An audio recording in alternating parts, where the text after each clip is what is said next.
두 번째입니다. 자, 청각장애요. 자, 청각장애도 105쪽에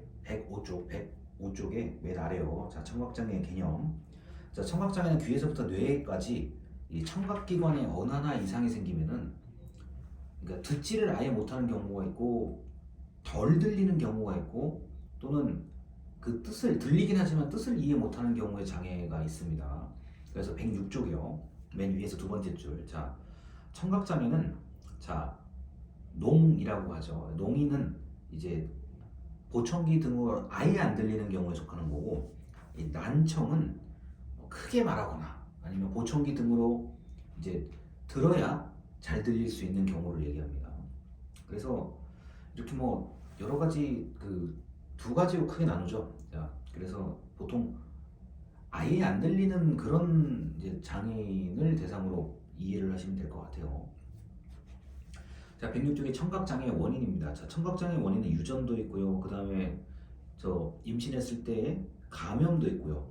여러 가지 장애도 여러 가지 원인이 있는데, 그다음 뭐 교통사고나 산업재해, 그 다음에 이제 소음을 지속적으로 듣는 직업 같은 경우는 귀마개를 제대로 안 했을 경우에 그게 나이가 들어서 난청으로 이어지는 경우들이 많습니다. 그래서 의학적 발달 덕분에 이 청각장애는 상당히 많이 극복이 됐는데, 이제 여전히 이제 그 이 도시에서 사시는 분들은 그러니까 수면하는 도중에도 소음이 들어오거든요. 그렇기 때문에 이제 이게 평생 동안 계속 이제 이어진다고 이제 볼 수도 있습니다. 왜냐면 뭐 당장 저만 해도 뭐 집 앞에가 바로 그 큰 도로가 있거든요. 그러니까 자고 있는 도중에도 30데시벨 이상은 소리가 들어와요. 아주 뭐 조용한 날, 극히 조용한 날 새벽 같은 경우가 한 15데시벨 정도로 들어오거든요. 제 귀에요.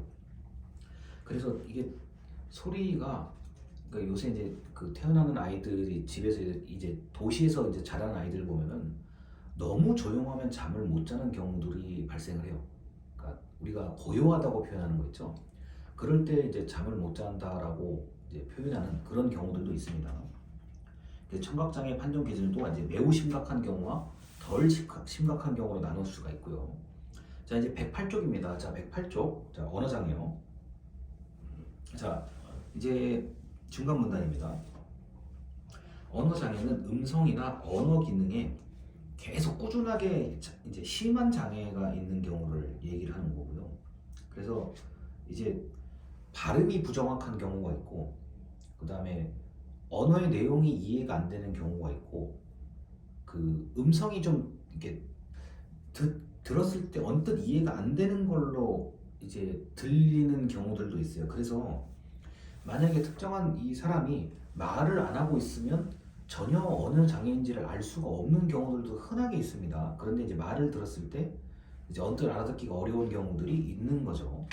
자, 그래서 이렇게 109쪽에 뭐 원인이 여러 가지가 있는데, 맨 윗줄입니다. 혀나 입술, 뭐 그다음에 이제 이런 치아 등등의 음성 기관에 이상이 있을 때가 이제 흔히 말해서 장애가 있을 수가 있고, 이제 뇌에 이상이 있는 경우나 언어 습득 경험이 너무 늦게 있을 때도 언어에 장애가 있을 수가 있습니다. 그런데 이것도 저 의학적 판단을 기준으로 좀 살펴봐야 되는 얘기를 해가지고, 사실 이게 제가 설명하기에는 좀 한계가 좀 있는 부분이 있어요. 그 다음에 이제 뭐 가끔 이제 난독증 같은 게 있을 수가 있거든요. 근데 이게 이제 시각장애로 봐야 되는 거긴 한데, 이제 글자가 입력이 안 돼서 말하기가 불편한 경우들도 있거든요. 그래서 참 난감합니다. 이런 경우들도요. 자, 그 다음에 이제 뭐 110쪽에 이제 실어증 같은 경우도 있어요. 그래서 언어 중추에 장애가 있기 때문에 언어 능력이 일부 또는 전부를 잃은 상태를 얘기를 합니다. 그래서 뭐 다른 사람의 말을 이해하지 못하는 경우도 실어증이라고 볼 수도 있습니다. 자, 그래서 이제 언어장애 같은 경우는 이제 언어장애 판정입니다. 자, 그래서 재활의학과 전문의 또는 언어치료사가 배치되어 있는 의료기관에서 진단을 통해서 판정이 되는데, 이게 만약에 이제 6개월 이상 지속적으로 이제 치료했는데도 불구하고 이제 흔히 말해서 회복이 안 된다고 했을 때 판정이 있는 거고요. 회복될 수 있다고 보면은 이거는 판정이 유보됩니다. 자, 미뤄진다는 얘기죠. 그 다음에 111쪽이요. 안면장애.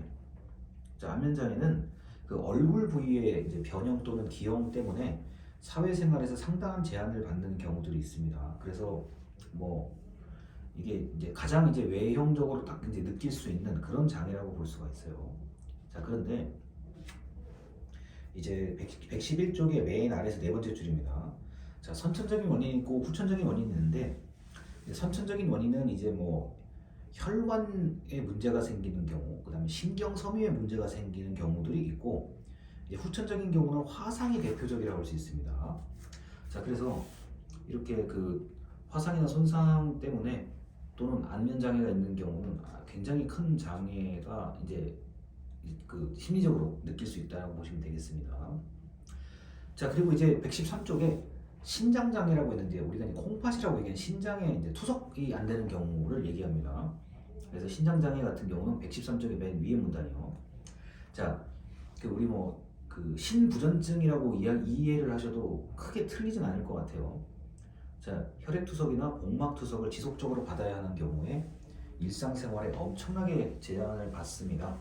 그래서 신장은 이제 신체의 항상성을 유지하는 기관이기 때문에 뭐 여러 가지 독을 제거한다든가, 그다음에 불필요한 인체 내 물질을 정화하고 배설하는 역할을 하죠.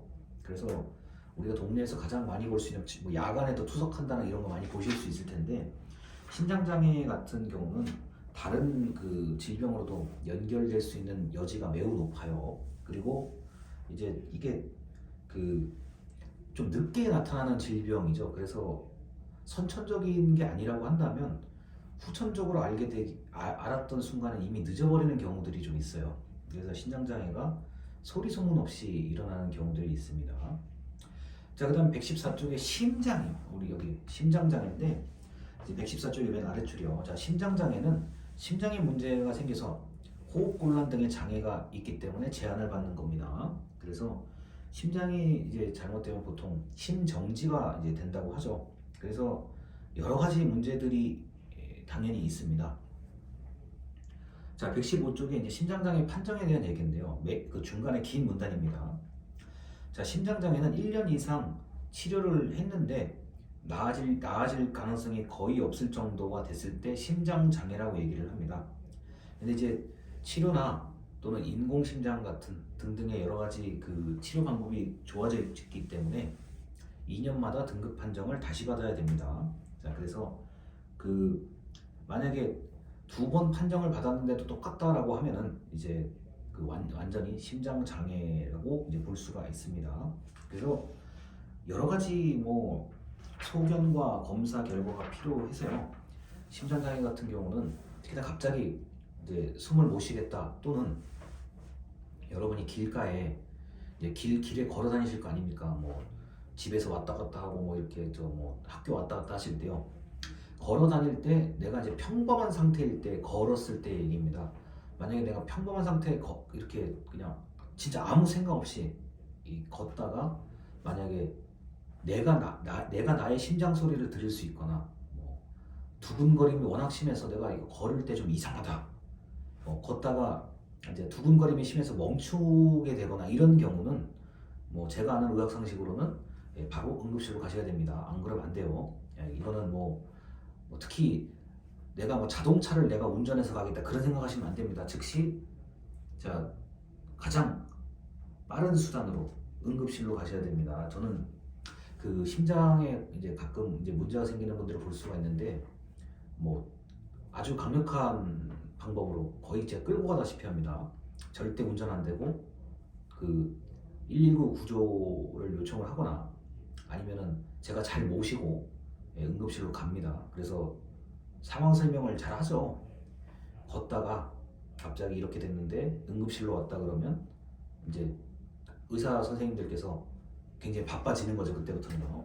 그래서 절대로 심장에 이상한 심장 소리가 내가 내 소리를 듣거나 뭐 두근거림이 심하다든가 갑자기 뭔가 좀 크게 아픈다든가 이런 게 있으면 이제 주저없이 응급실을 가셔야 됩니다. 자, 116쪽이 간장애인데요. 자, 이제 간장애라고 하는 거는 그 116쪽의 두 번째 문단이죠. 자, 개념이요.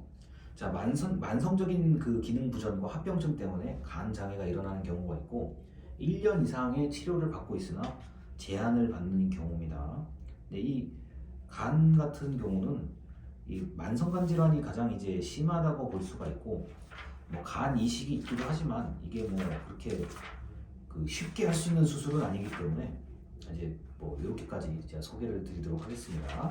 자, 두 번째 영상 여기서 마치겠습니다. 감사합니다.